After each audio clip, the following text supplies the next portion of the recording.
Chapter 6. Everyone was in high spirits at the Wakefield's house on Wednesday evening. Stephen was in a great mood because the JV basketball team had beaten Ridgedale High the night before, and he had scored a whopping 20 points. Elizabeth was in a good mood because she'd received special praise for the latest edition of the Sweet Valley Sixers, the middle school paper of which she was editor. And Jessica was so excited about Josh and Saturday night that she felt as if she were walking on air. The twins were helping Mrs. Wakefield take the lasagna out of the oven and finish setting the table when Mr. Wakefield burst through the door, waving a bunch of tickets. "Guess what I got at work today?" he exclaimed, without even saying hello. 5 tickets to the circus for Saturday night. Stephen clapped his hand to his forehead. "Dad, I completely forgot. A friend of mine at school got extra tickets for me and 2 other friends. I promised I would go with them." Mr. Wakefield looked briefly disappointed. "Oh, well," he said, "I was hoping we could go as a family. But as long as you'll get a chance to go, maybe we can all meet at intermission." Jessica carried the steaming pan of lasagna over to the table, her face set. "You forgot about me, too," she said. "I'm going to be up in the mountains with Carrie's family, remember?" Mr. Wakefield took off his coat, frowning. "I guess my surprise isn't much of a surprise."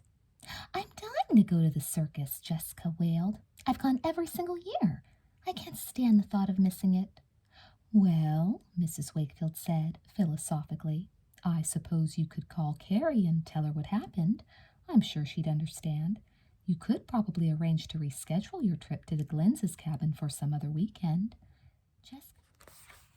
Jessica thought this over. The truth was that she really wanted to go to the circus. For a brief moment, she wondered whether it wouldn't be worth it to call Josh and cancel. Would it really be more fun going out with him, blue sports car and all, than going to the circus with her family? To be honest, their date had been kind of uncomfortable for Jessica. Pretending to be 14 and a half had taken a lot out of her. Jessica couldn't decide what to do. She wanted to go to the circus badly, but she'd promised Josh she'd go out with him, and she'd gone to so much trouble to arrange everything. "I guess I should go to Carrie's house," she said mournfully. "But it kills me, the thought of missing the circus while you guys are all there." Mrs. Wakefield put her arm around her. "It's very admirable for you to stick to your plans, dear. Carrie would probably be very disappointed if you canceled. From the way her mother sounded, she's been looking forward to bringing a friend. I think you're doing the right thing." Jessica stuck out her lower lip. "Still," she said sadly, "I wonder if they're going to have those 3 clowns on the unicycles like last year." Stephen groaned. "Something tells me this is going to be the most agonizing decision of the year for you, Jess. Why don't you just go ahead and bag out of this cabin trip? It's obvious that you'd rather go to the circus." "Let's eat before the lasagna gets cold," Mrs. Wakefield said. "We can talk about this more at the dinner table." "Yeah, let's eat," Stephen said eagerly. The twins rolled their eyes. Stephen's appetite was the brunt of many family jokes. "Watching you eat dinner is a circus all in itself," Jessica muttered. "Who needs to feel bad about Saturday night when there's a private clown act right here in the kitchen?" "Jessica," Mr. Wakefield said thoughtfully, unfolding his napkin, "it seems to me you're in a rotten situation, and it's partly my fault. If I'd sent away for tickets on time, we would have scheduled this as a family outing as we usually do. Then you would never have agreed to go away for the weekend. Unfortunately, I was so busy at work that I forgot."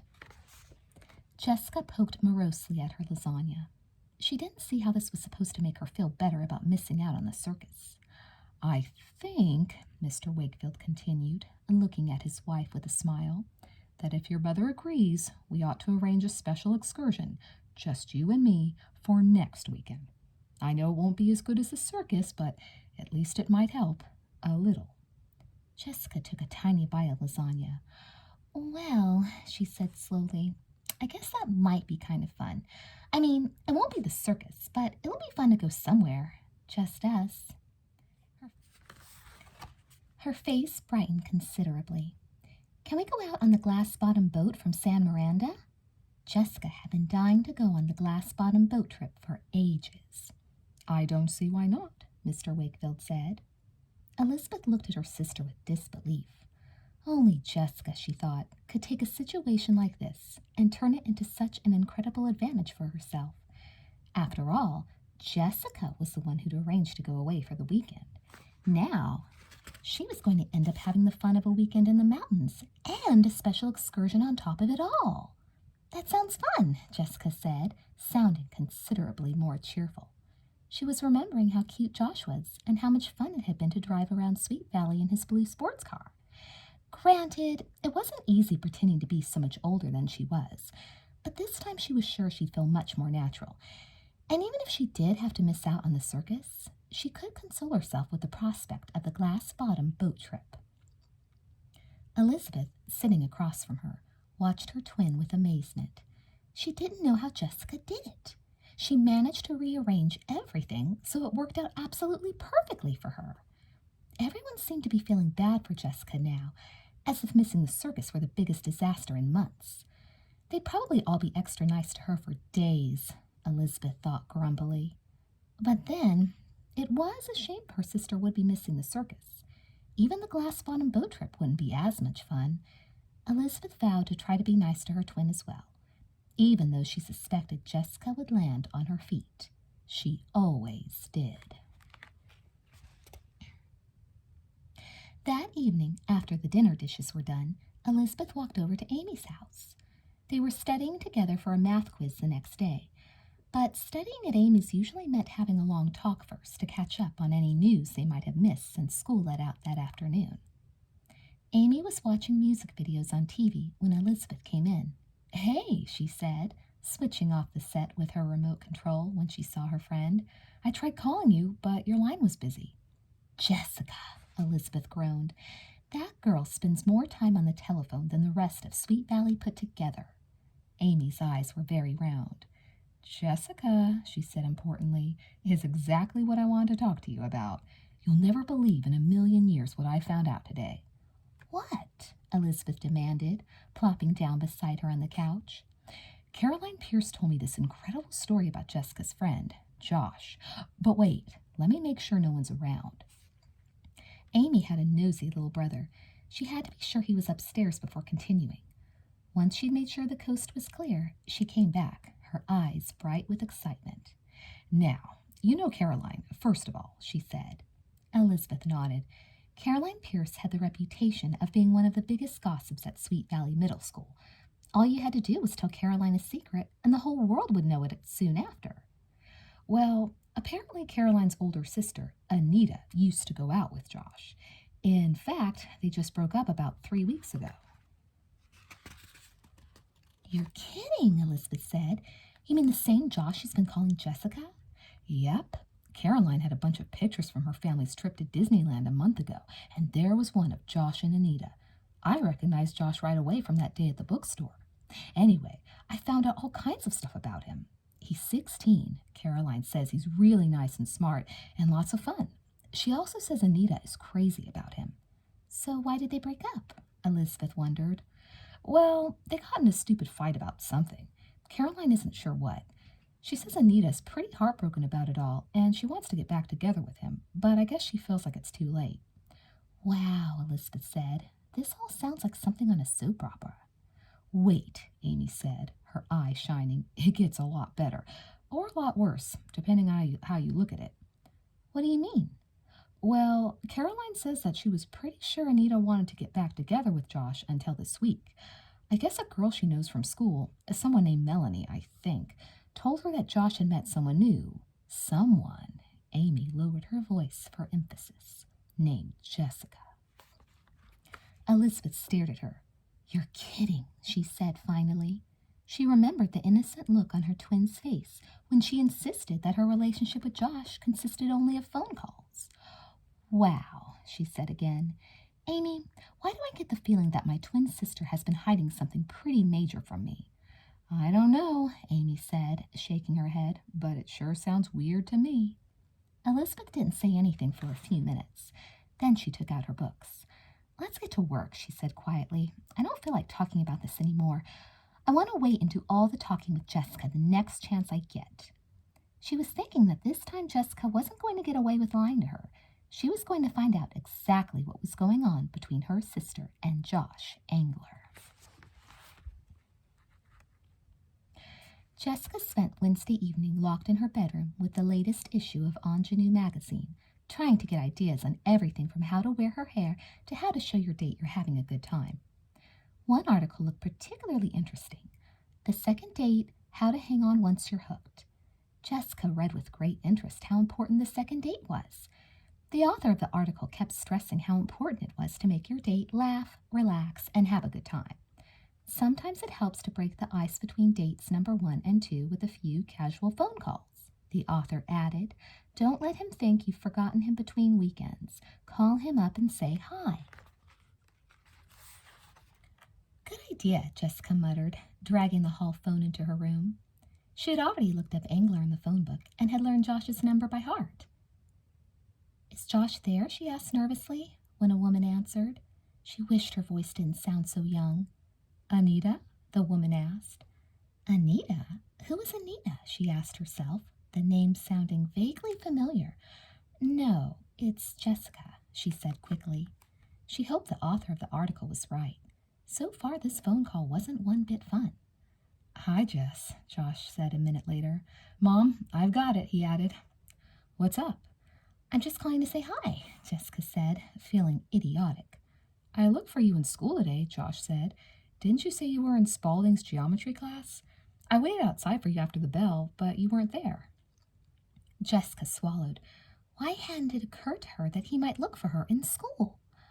I wasn't in school today. I had a cold, so I stayed home. Oh, that's too bad, Josh said, sounding concerned. Are you feeling better? You're still up for Saturday night, aren't you? Oh, yes, Jessica said. What are we going to do? She added curiously. Oh, it's a surprise, but I know you'll like it, Josh said. Do I get to come in and meet your parents this time? No. I'm staying at Leela's house again, Jessica said. Really? Do you usually spend so much time over at her house? She gets very lonely, Jessica said, defending herself. She doesn't have any brothers or sisters, and her father is away so much. I like to spend as much time there as I can. Well, that's really nice of you, but one of these days I probably should meet your parents. Won't they wonder about me? No, Jessica assured him. They trust me. They don't need to meet every guy I go out with. That sounded a little clumsy, but it was too late to take it back. Jessica had to admit that making conversation with Josh wasn't as easy as she thought it ought to be. Maybe she and Josh weren't fated for each other after all. So where do we meet? In front of Leela's house again? Josh said.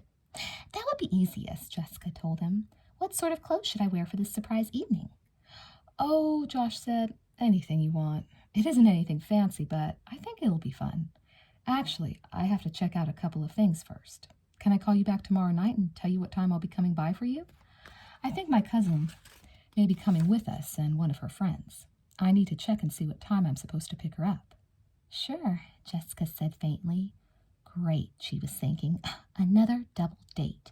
As far as she was concerned, that meant double the effort and double the risk of someone finding out she was only 12 years old. She hoped the surprise would make up for having to double date again. Jessica was beginning to wish she'd gone with the rest of the family to the circus after all. Chapter 7. Elizabeth wasted no time. The minute she got back from Amy's house, she ran straight upstairs and knocked on Jessica's bedroom door. Just a sec, Jessica said.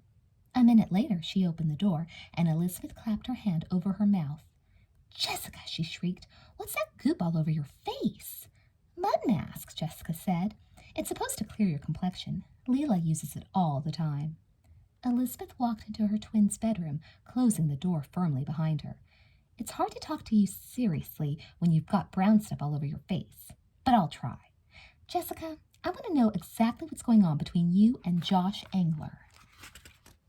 Because Amy Sutton just told me some stuff that I can't even believe. For instance, according to some girl named Melanie, you and Josh have been going out. Jessica stared. How on earth had Melanie gotten back to Amy Sutton? The world seemed awfully small all of a sudden. That isn't true, she said nervously. Lizzie, I told you, It's just been a couple of phone calls, that's all. Elizabeth wasn't going to be duped this time. She folded her arms across her chest and glared at Jessica. As hard as it was to be mad at her twin with that ridiculous facial mask on, she had to make sure Jessica understood that she couldn't fib her way out of this one. "Don't even try," she said. "Melanie said she went out on a double date with you guys last Saturday night. In fact, Caroline claims she saw you in the Dairy Burger with Josh." Jessica dropped her eyes. This was going to be tricky. Obviously, denying that she'd been with him wasn't going to work. "Lizzie," she said imploringly, "what's the big deal? All we did was go to a movie together. He's really nice and polite and everything. I know if you met him, you'd realize it's all completely above board." "Yeah? Then why don't Mom and Dad know anything about it?" Elizabeth demanded. Jessica didn't have an answer. She fidgeted nervously, trying to think of some way out. "I don't suppose the fact that he's 16, 2 whole years older than Steve, has anything to do with it?" Jessica bit her lip. Elizabeth had her backed into a corner. The only recourse was to play completely dumb. "What are you talking about? 16?" she demanded. "Josh isn't 16. He's 14, the same age as Stephen. He told me so himself. I asked him the day after you told me he was older than Stephen." Elizabeth gave her twin a pitying look. "Jessie," she moaned, "don't you realize what's happened? He must have lied to you about his age so you'd go out with him." "I don't know what you're talking about," Jessica said defensively. "Josh Angler wouldn't lie. He's incredibly sweet. And I know for a fact that he's only a freshman. He's told me all about playing JV soccer and what classes he's taking and everything. Anyway, since when do you know so much about him? How do you know he isn't 14? "Look, Jess," Elizabeth said gravely, sitting down on the edge of the bed, "I'm really sorry to have to be the one to break this to you, but Josh has been lying. He isn't 14. He's a junior, not a freshman, which means he's 16. "I don't know what you're talking about," Jessica repeated. "What an actress I am," she thought admiringly. She really managed to sound just right, horrified and angry at the same time, as if her sister were breaking her heart by revealing something she hadn't known about Josh. Caroline Pierce told Amy the whole story. Apparently Josh used to go out with Anita, Caroline's older sister. "You're kidding," Jessica said. This was an honest-to-goodness shock to her. "When did they break up?" She narrowed her eyes. "Anita's really pretty," she added. "I wonder who broke up with whom." Well, Caroline didn't say," Elizabeth giggled. "And knowing Caroline, that probably means she doesn't know. But I guess they went out for a long time, and they just broke up recently. They had some kind of huge fight a few weeks ago."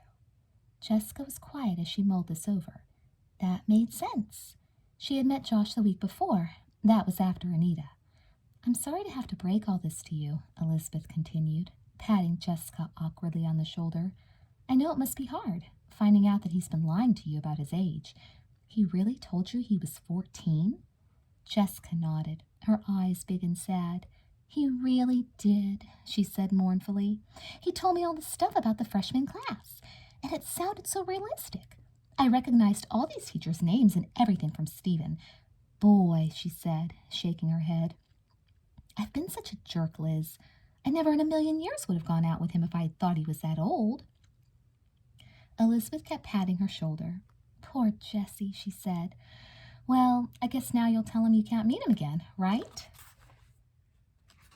"Absolutely. We didn't have plans to meet again anyway, but if he ever suggests it, you can count on the fact that I'll say no," Jessica promised solemnly. "Wow, if he's really 16, he's 4 whole years older than I am." She shuddered. "Way too old. And besides," she added, "I just feel like I can't trust him anymore. What kind of guy would purposely lie about his age?" "You're right," Elizabeth agreed. "I mean, I can understand his motivation. He obviously likes you and was afraid, and rightly so, that you wouldn't agree to go out with him once you knew his real age. But it's a rotten, rotten thing to do. He could have really hurt you. If I were you, I'd tell him exactly what you think of the way he's behaved." Jessica nodded solemnly. "I will, Lizzie.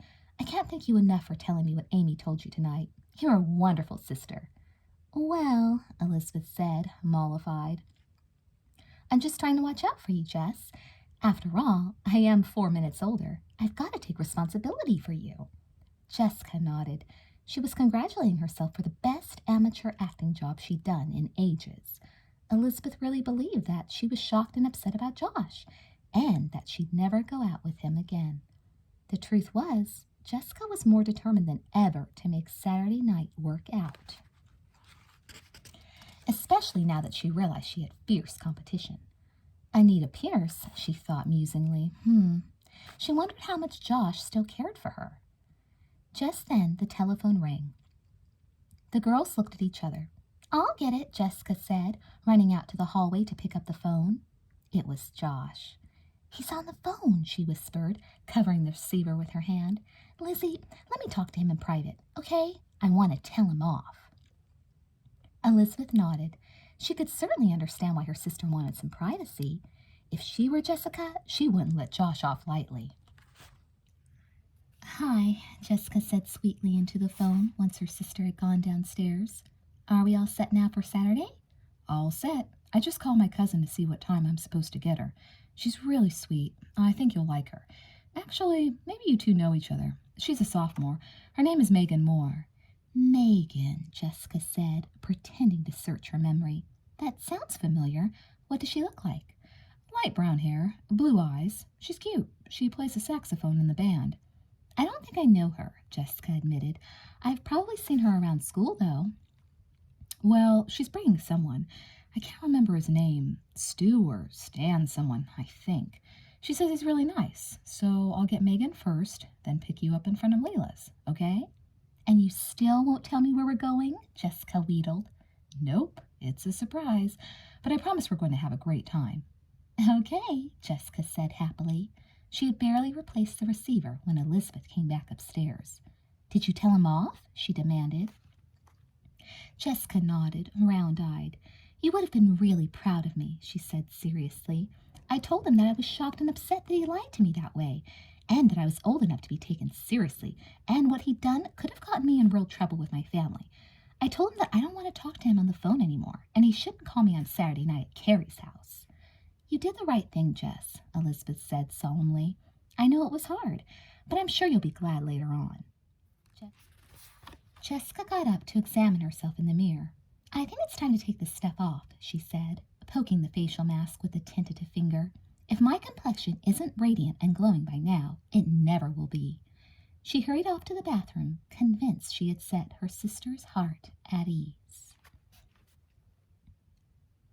"Stephen, are you sure there's no way you can join us on Saturday night?" Mr. Wakefield asked. Stephen was sitting in the family room with his parents, watching the end of a television movie. The twins had already gone to bed. "I'd like to, Dad, but to tell you the truth, I've got a hot date." Stephen's dark eyes twinkled. "I'm actually pretty excited about it. This girl's amazingly nice. I met her after practice a few weeks ago, and we started hanging around together at lunch and stuff." Mrs. Wakefield said, smiling at him. "Sounds promising. What's she like?" "She's great. She's got blue eyes, sort of your color, Mom, and long brown hair. She's a great musician, and she's a really good athlete, too. She's been talking about getting together for a while, but somehow we've both been busy. Anyway, she got some extra tickets from a friend of hers, so we're going to double date with her cousin and someone else. It should be really fun." "It's a shame," Mr. Wakefield commented, "about Jessica. I really want to make it up to her somehow. You know how much she loves the circus." "Yeah," Stephen said sympathetically. "I really feel bad for her. I think she's doing the right thing, though. I mean, she did promise Carrie she'd go to her cabin. Besides," he added, "she'll have fun at the lake. It's not as if she's got to go somewhere rotten or anything." "True, and taking her out in the glass-bottom boat will help make up for it," Mrs. Wakefield said. "But it is too bad we can't all go as a family again this year. It's always been such a Wakefield tradition," Mr. Wakefield said with a sigh. "Listen, Stephen, promise me that we can all get together at intermission. That way you can introduce your new friend to your mother and me." "Yes, we'd really like to meet her," Mrs. Wakefield said. "She sounds like a nice girl." Stephen looked more than a little infatuated. It wasn't too often that he sounded so excited about a girl, and his parents were intrigued. "What did you say her name was again?" Mrs. Wakefield asked curiously. "Have you told us, or am I getting absent-minded in my old age?" "I didn't tell you. Actually, she's got a beautiful name. It's Megan," Stephen told them. "Megan Moore." Chapter 8. By 7 o'clock on Saturday night, Jessica was so excited her stomach was doing flip-flops. She was dressed and ready, waiting for Josh to pick her up at Leela's house. "Where do you think he's going to take you?" Leela asked. She was sprawled on the couch, watching Jessica pace back and forth, periodically checking the front window to see if the blue sports car had turned into the drive. "I don't know," Jessica admitted. "We're double dating again, this time with a cousin of his named Megan. Maybe it'll be somewhere really great. Maybe it'll take you to a fancy French restaurant or out on one of those boats where you can eat dinner and go dancing." "I doubt it," Jessica said. She couldn't help smiling at her friend's idea of a romantic date. Leela was so used to a high standard of living that a burger at a local restaurant would seem terribly disappointing. Whereas for Jessica, just going out with Josh and getting to ride around with him in his blue sports car was more than exciting enough. "He's here!" Jessica exclaimed, spotting the car through the window. "Okay, Lee, wish me luck. I'll be home by midnight," she added, checking her appearance once more in the mirror. Once again, she had changed her clothes at Leela's. She was wearing a pair of tight designer jeans and a cotton turtleneck sweater, what she hoped looked glamorous and sophisticated. Long, dangling earrings completed the look, copied from the ingenue magazine she had pored over and practically memorized. "Have fun," Leela called after her. She giggled. "Don't do anything I wouldn't do." Jessica took a deep breath as Josh came up the Fowlers' front walk. One peep out the window proved that he looked even more wonderful than she'd remembered. His blonde hair was combed neatly, and he was wearing pleated cotton pants and a freshly pressed white shirt with the sleeves rolled up. He was so tanned and healthy looking. Jessica's heart was already beating a little faster. And when he opened the door and gave her that warm smile, she positively melted.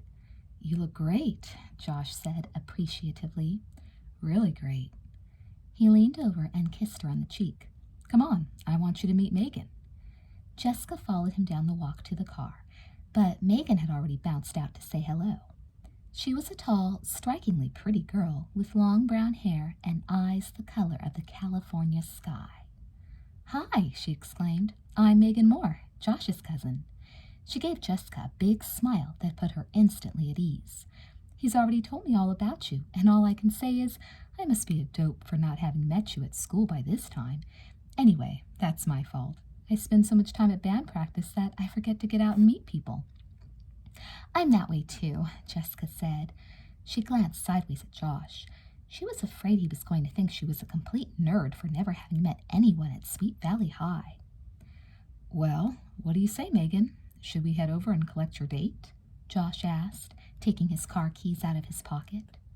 Jessica felt a sudden heady rush of excitement.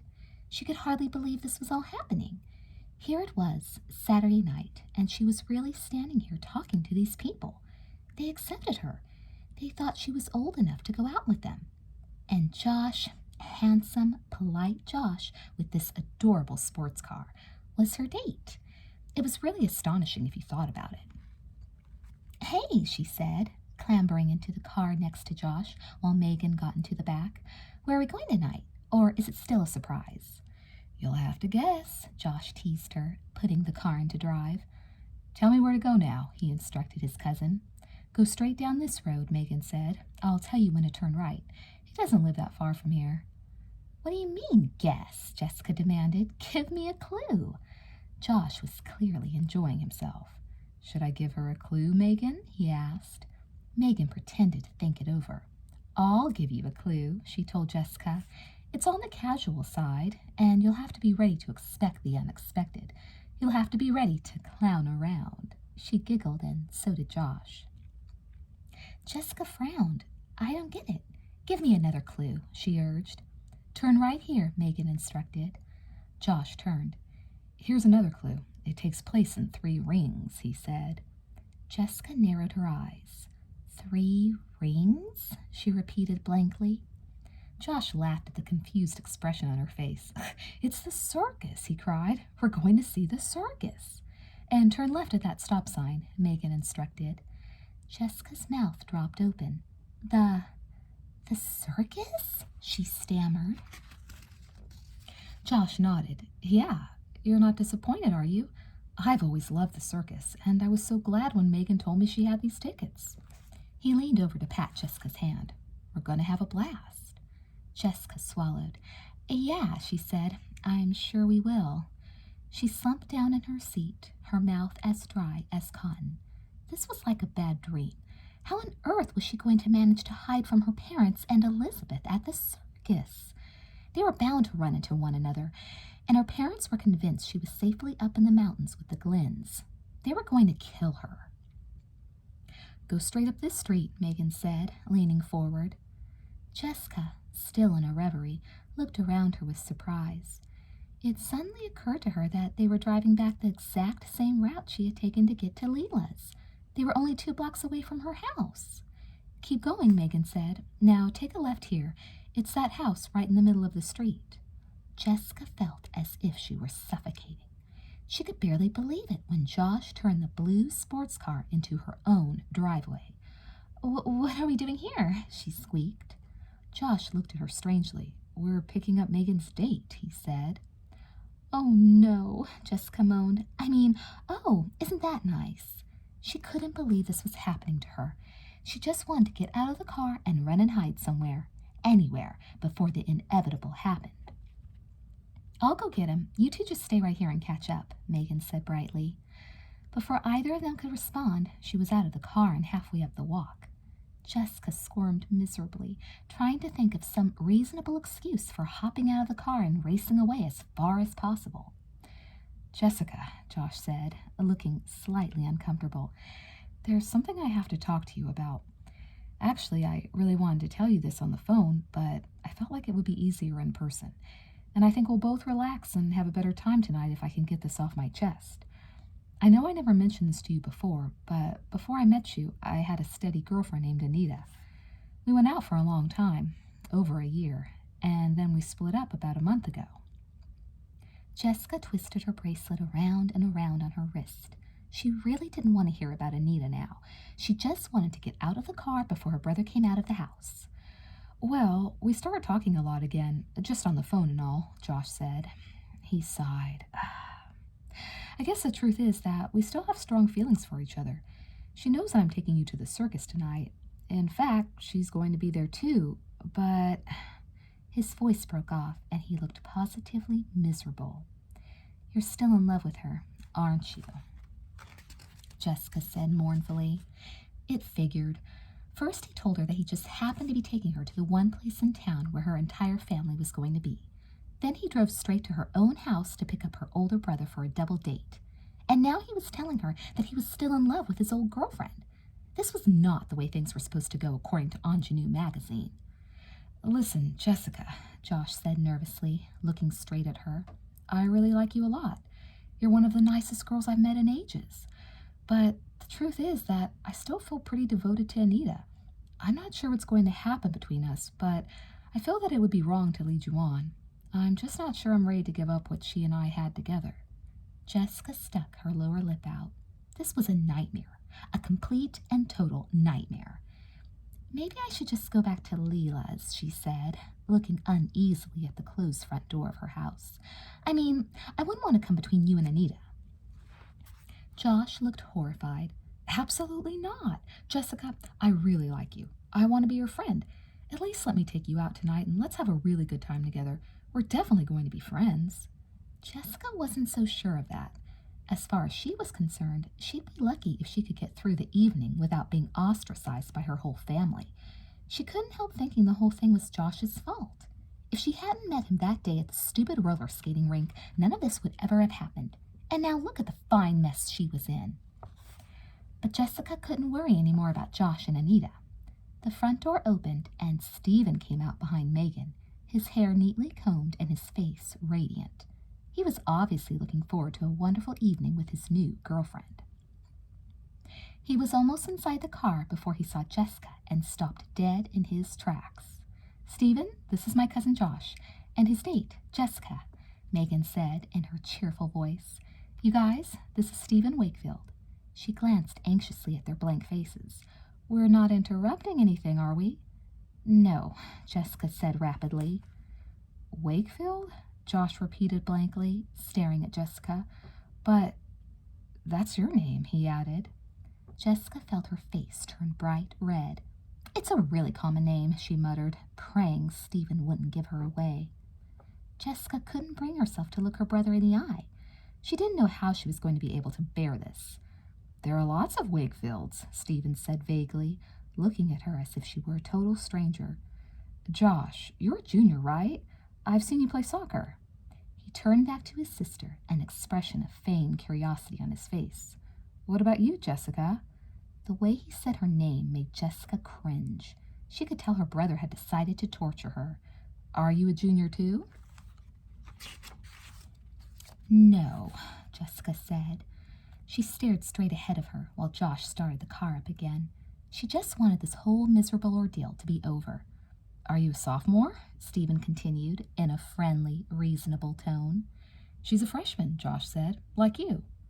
Oh, she is, Stephen said. Jessica felt sick. She was the only one who knew that Stephen's friendly voice was actually dripping with sarcasm. She felt tears prick behind her eyelids.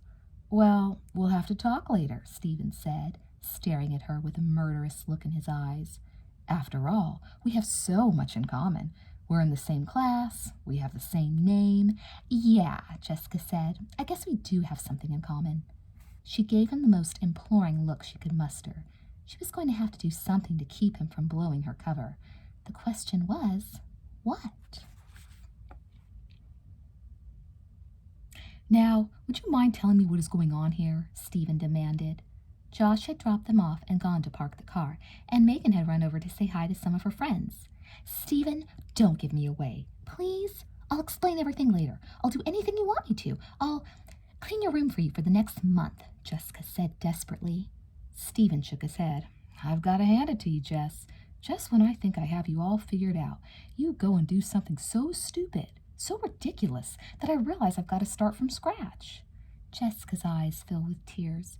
Don't tell on me, she begged. Come on, Stephen. I'll die if you do. Stephen looked closely at her, and suddenly his expression seemed to soften a little. You look upset, he said. Are you okay? How in the world did you get yourself into this mess?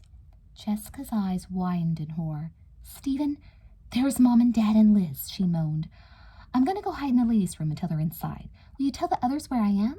She didn't even bother to wait for his response. She just fled. All she could do was pray that he wouldn't disgrace her by telling them that she wasn't 14 at all, that she was really just his 12-year-old baby sister.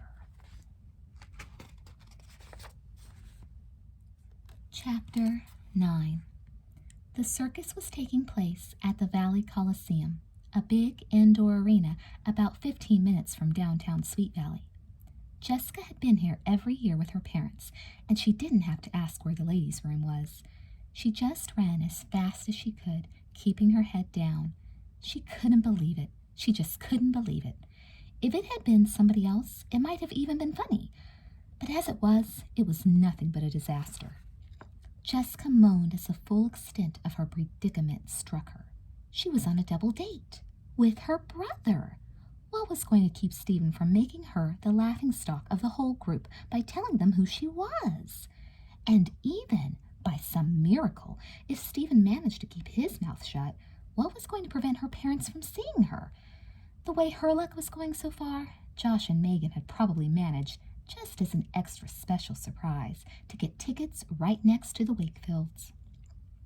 Jessica hurried into the ladies' room and breathed a sigh of relief. She was safe, at least for the moment. Her fingers trembling, she began to comb her hair. The thing to do was to stay calm no matter what.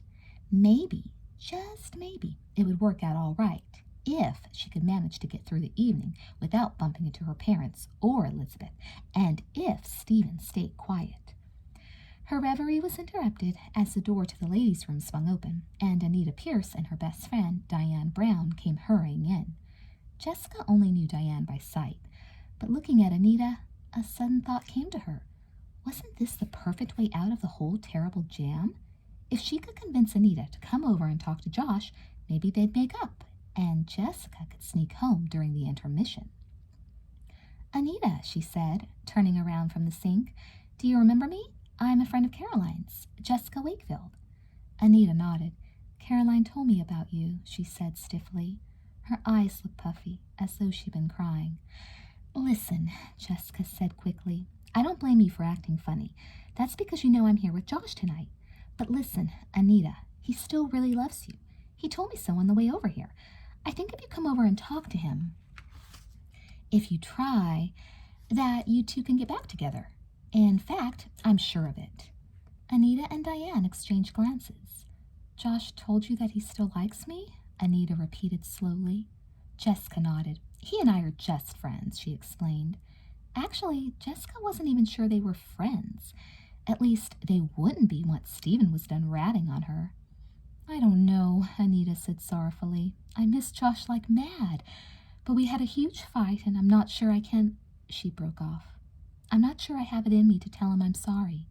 Come on, Anita, Diana urged her. I don't want to see you mope around all night the way you have for the past couple of weeks. She gave Jessica a smile. Thanks for telling us, Jessica. I'll do my best to push Anita into talking to Josh, at least at some point tonight.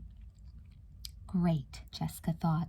By the time Anita decided she was ready to apologize, the circus would be almost over, and the Wakefields would surely have spotted Jessica. Maybe the thing to do was just to disappear right now. Josh wouldn't miss her for at least another 5 or 10 minutes. By then she could be safe in a taxicab heading home. But she'd still look like a moron that way. If Anita came over and made up with Josh, then she'd have a chance to back out gracefully, even to look like the hero of the day. That was what she'd just have to hope for.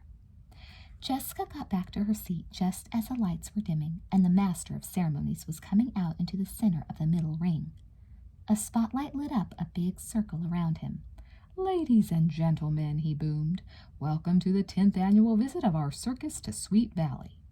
Thunderous applause greeted his announcement. Where were you? Josh asked, helping her take off her jacket and arrange it on the seat behind her. I was getting worried. There was a long line, Jessica fibbed. She shot a nervous glance at her brother. To her amazement, Stephen winked at her. What was that supposed to mean? Was he just trying to drag out her torture? Our first act, ladies and gentlemen, will be preceded by the 3 most terrific clowns this side of the Rockies. A drum roll followed this, and everyone cheered. Let me introduce, drum roll low, drum roll mo, drum roll and bow. A door in the corner of the big domed arena opened, and 3 short, fat clowns rode out on unicycles, furiously pumping their horns. The crowd exploded into laughter and applause. Stephen leaned over, clapping, and whispered to Jessica, Don't look now, but Mom and Dad are right across from us on the other side. Jessica felt her face get hot. Where? She hissed. Right across from us. See? Liz is wearing that aqua shirt of hers. See them? Jessica nodded numbly. Yeah, she said sorrowfully. I see them. Just act normal, Stephen whispered. You look as if someone just told you there's a bomb threat. Aren't you going to tell on me? Jessica whispered back. Is anything wrong? Josh asked, looking at her worriedly.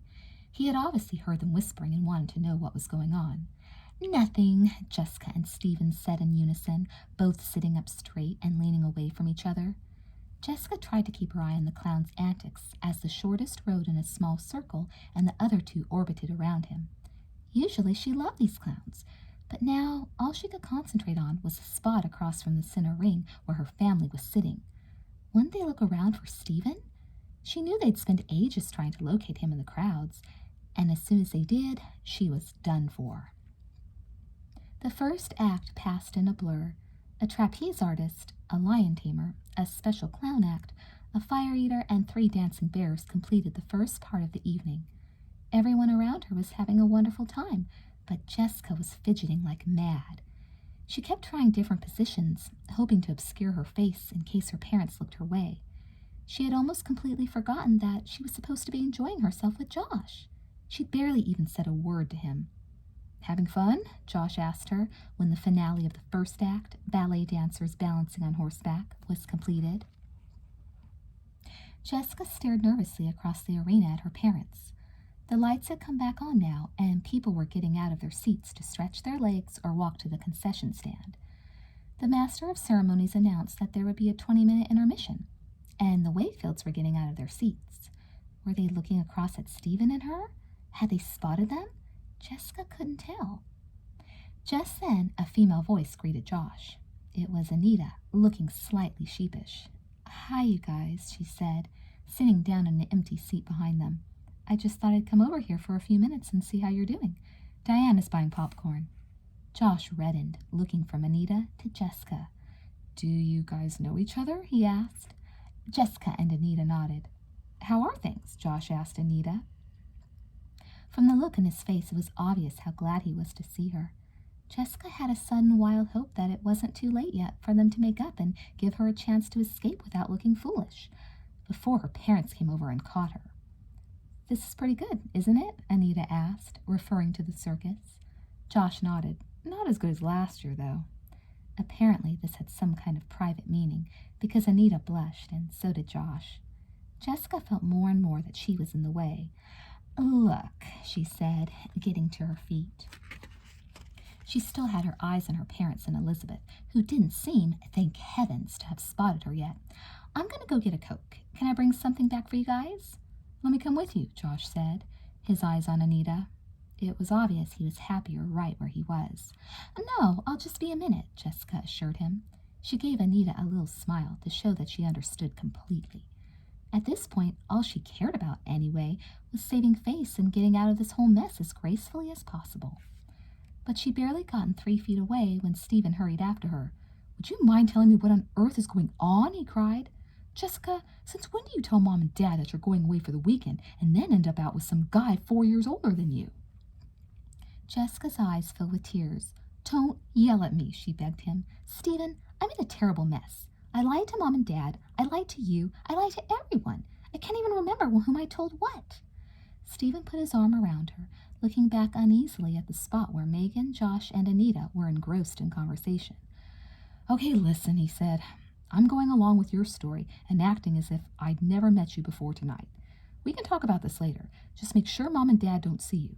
Something tells me they're not going to be half as understanding as I'm being." "Thank you," Jessica said gratefully, dashing the tears from her eyes.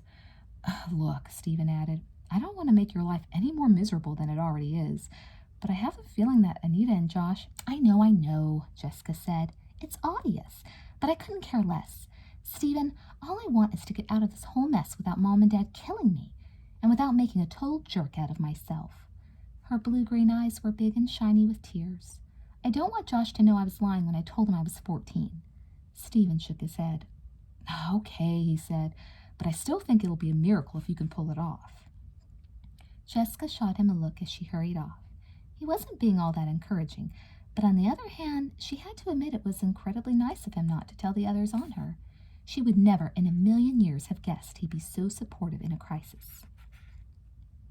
Jessica was walking so quickly and thinking so hard that she wasn't looking where she was going. She turned abruptly to look back at the group and knocked smack into the girl next to her, sending her cup of soda flying.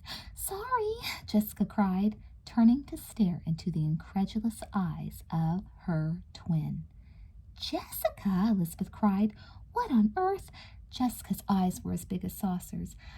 Listen, I can explain," she stammered. Elizabeth wiped soda off her sleeve with one hand, her expression changing from astonishment to alarm. "Don't," she said urgently. "Mom and Dad are right behind me. You better get out of here as fast as possible, unless you've got a really good reason for not being at Carrie's cabin." Jessica didn't respond. Instead, she turned and fled. But where should she go? What if her mother went to the ladies' room? What if her father— It was all such a mess. Jessica had no idea where to hide. She just wished she were back at home in her own bedroom and it were yesterday. She'd have time to rethink this whole mess and keep it from ever happening. One thing was for sure. She was never going to lie about her age again. One tiny little fib had turned into such a complicated network of lies that she couldn't even imagine how to escape anymore. Head hanging, Jessica walked slowly back to her seat. She hadn't even managed to buy herself a soda, and now it was time to go back and suffer through the second half of what, under ordinary circumstances, was her very favorite circus. Chapter 10. When Jessica got back to her seat, she knew something had changed between Josh and Anita. They both looked incredibly happy, and there was a kind of shyness and embarrassment in the way they looked at her that made the whole thing even more obvious. Good, Jessica thought. At least this part of the evening had gone the way she'd hoped it would. Now she could play the martyr and get out of there looking heroic instead of foolish. Josh, she said, can I talk to you for a minute, alone? Josh looked uneasily at Anita. I'll see you later, he said, looking as if it were going to kill him to be separated from her for more than 2 seconds. Don't leave, Anita, Jessica admonished. Just let me talk to Josh for a minute. The two made their way through the crowd to a quiet corner. Listen, Josh, I know what's going on, Jessica began. It's obvious how much you want to be with Anita, and the truth is, I have a headache. Wouldn't it be simplest if I just went home now so you two could enjoy the rest of the circus together? Josh stared at her. I'm not letting you go home alone. He reddened slightly. It's true that I still like Anita. A lot. I'm really sorry to have gotten you mixed up in all this, Jessica.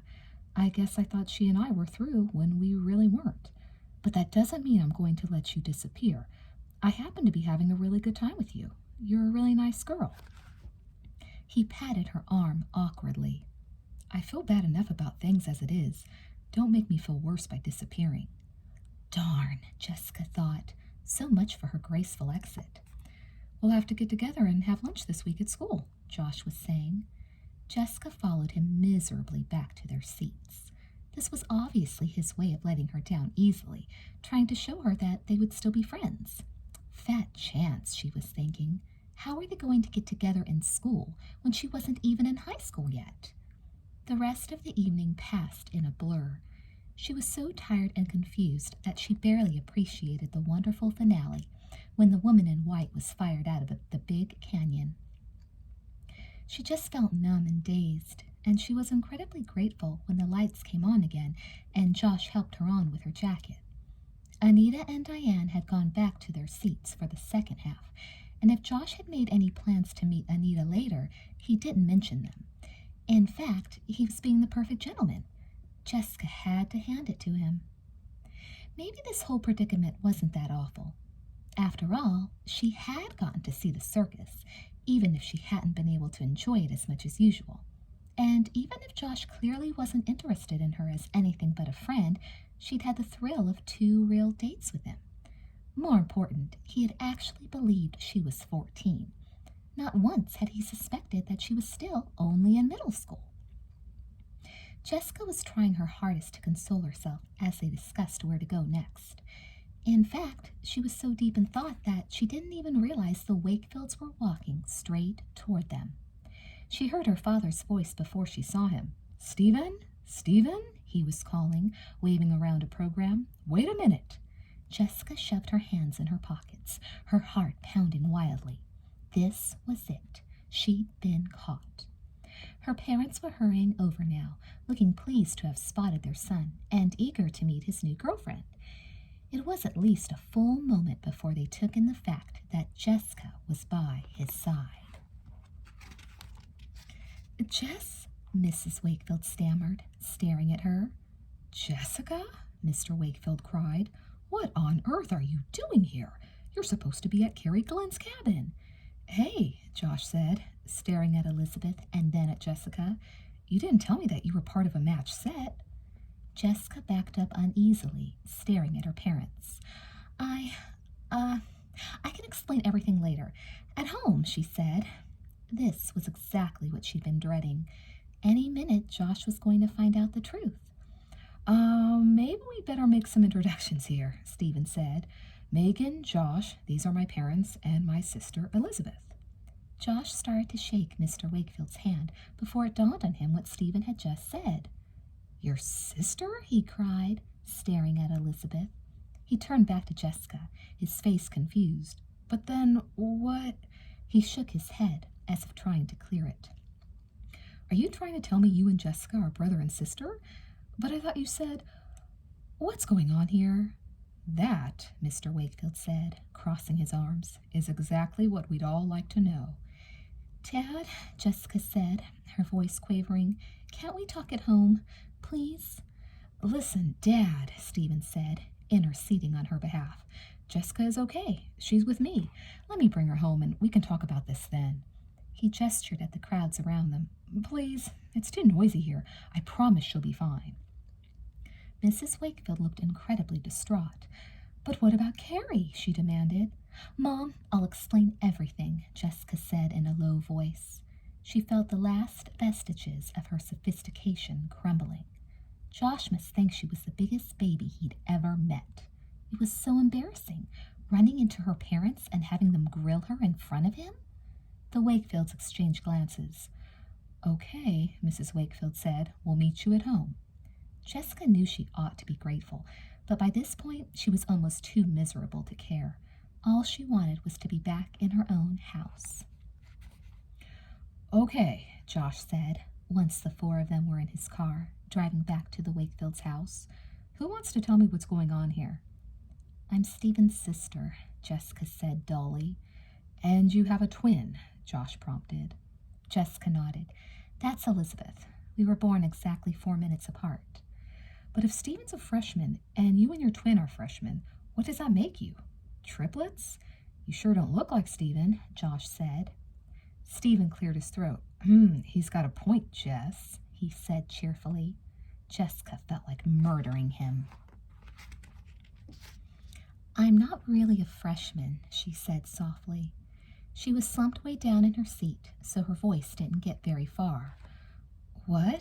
Josh asked blankly. I'm not a freshman, Jessica shrieked. I lied about my age. I'm only 12. You're only... Josh stared at her. He put his foot on the brake as they came to a stop sign, his face incredulous.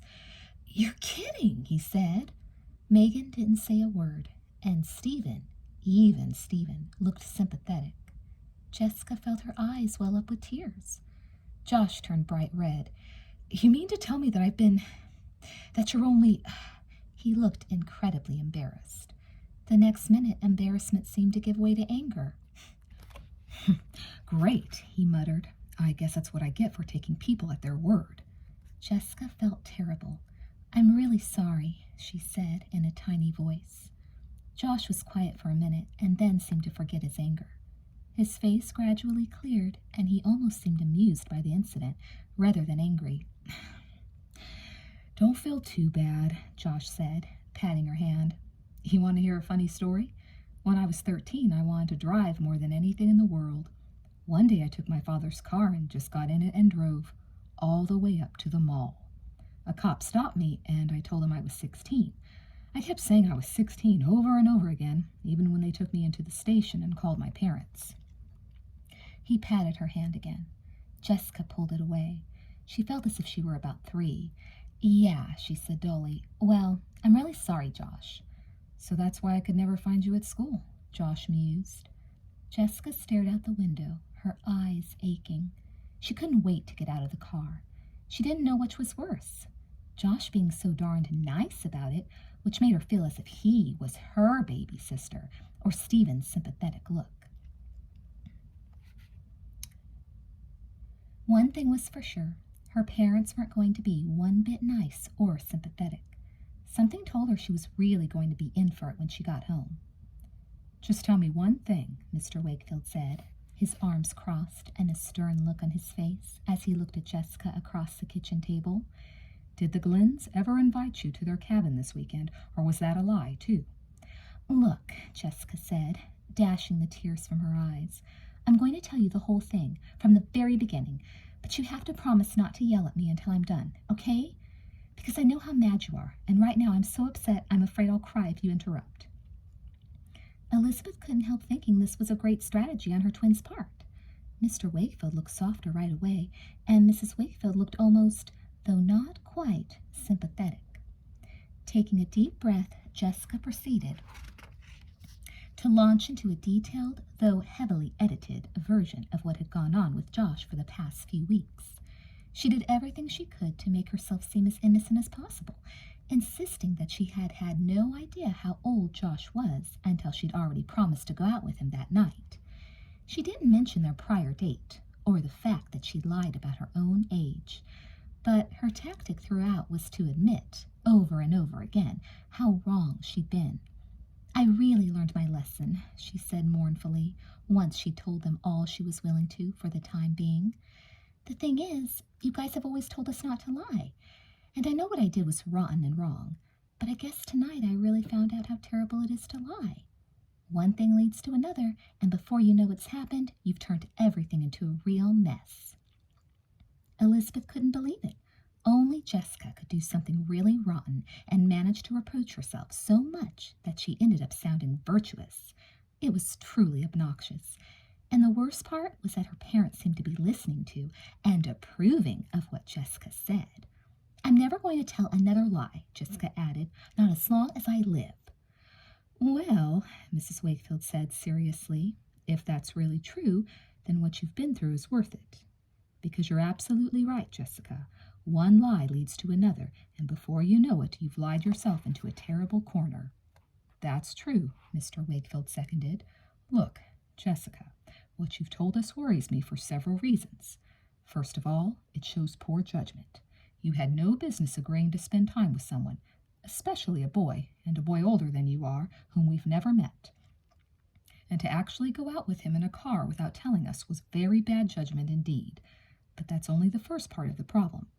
The next problem was that you lied to us about this weekend. Where were you last night if you weren't in the mountains with the Glynns? Yes, and who was it who called me and said you were invited for the weekend? Mrs. Wakefield added. Jessica hung her head. The best thing to do was to admit the truth and be apologetic, she decided. I was at Leela's, and it was Leela who called you, Mom. I put her up to it. In fact, I had to beg her to do it. A long silence followed this declaration. I just don't know what to say, Jessica, Mr. Wakefield said, looking sadly at her. I can't remember ever being so disappointed in you. It's a horrible feeling to think that I can't trust you, but I'm afraid I can't. You've really let me down. Mrs. Wakefield looked at Jessica, her blue eyes grave. I wish I knew what kind of punishment would be best, she said. It seems to me that you've proven that we can't trust you. My feeling is that you should be grounded for the next 2 weeks.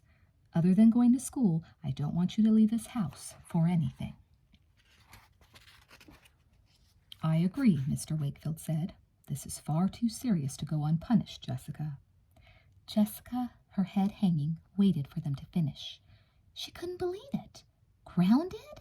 Suddenly all the things she wanted to do in the next 2 weeks came to her. I'm really sorry, she said again. She meant it, too. She couldn't believe that she'd gone through all this torture for Josh, and also that he and Anita could discover how much they were still in love. I promise I'll never disappoint you like this again. Please, she thought, make them change their minds about grounding me.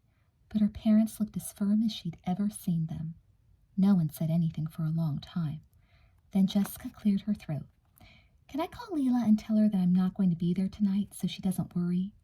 Her parents nodded, and Jessica, breathing a sigh of relief now that she was free to escape from their accusing gazes, hurried out of the room. What a disastrous night, she thought sorrowfully. She climbed the stairs at breakneck speed, pulled the phone into her room, and closed the door behind her with a small thud. She threw herself face down on her bed and tried to conjure up one good memory from the evening, but she couldn't.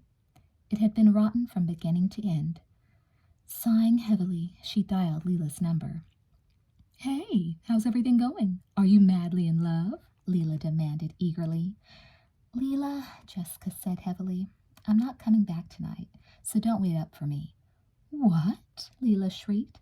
Jessica, what are you talking about? You're not going to do something crazy, are you? I'm at home, Leela, Jessica said flatly. It's kind of hard to explain right now, but Josh and I sort of bumped into my whole family tonight. To make a long story short, they found out. So here I am, she concluded.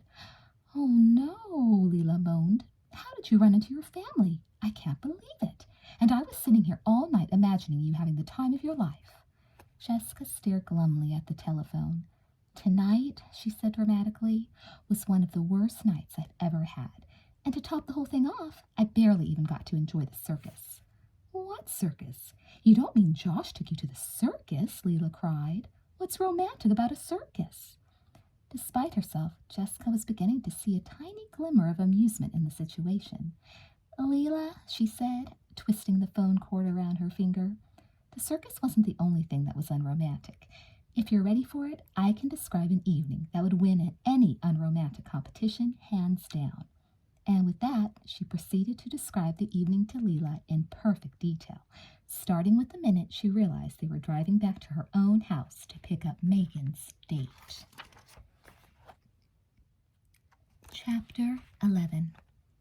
Elizabeth had to hand it to Jessica. That girl really knew how to come out of a crisis looking like a hero.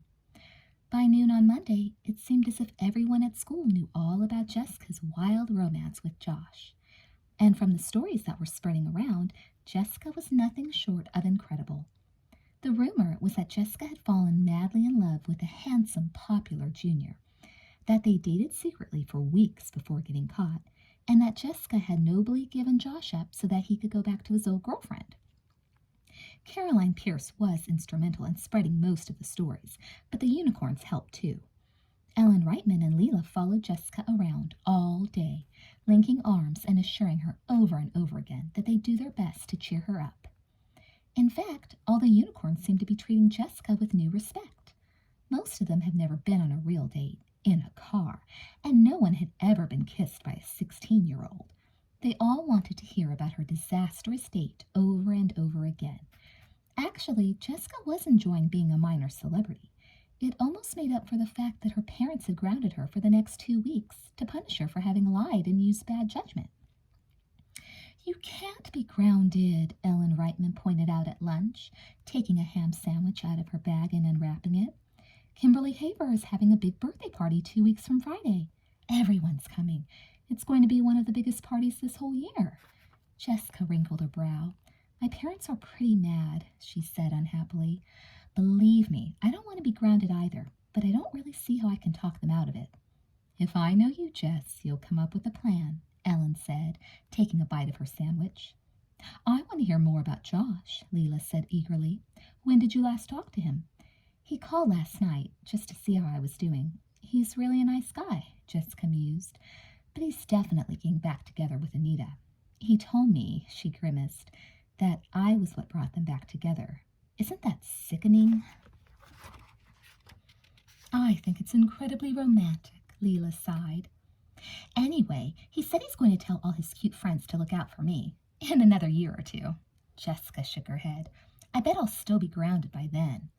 Everyone laughed, but Ellen still believed Jessica would get out of being punished. With Jessica, it was just a question of how. Elizabeth looked with interest at the sign posted on the bulletin board outside the school office.